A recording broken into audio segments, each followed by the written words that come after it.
Magandang hapon mga kabonsai. Welcome back po sa ating munting channel, ang Ipoy Mix TV. So may gagawin tayo ngayon mga kabonsai dahil wala tayong budget para sa bonsai wire. So ito yung gagamitin natin mga kabonsai. Lulutuin natin para lambot siya para sa ating pag-wire ng ating mga bonsai. Samahan niyo ako mga kabonsai.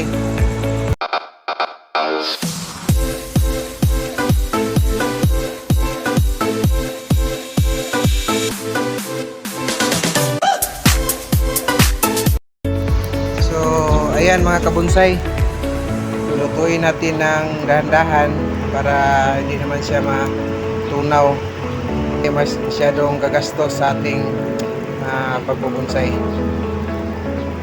So ayan mga kabonsai, luto na to. Hindi natin kunin mga kabonsai para hindi matunaw.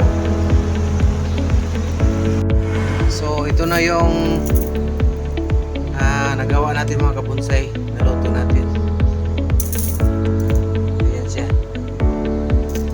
So nalambot ito. Hindi na siya pang wire natin sa ating mga bonsai. Ito yung ginagamit ko mga kabonsai. Galing to sa electric cooperative.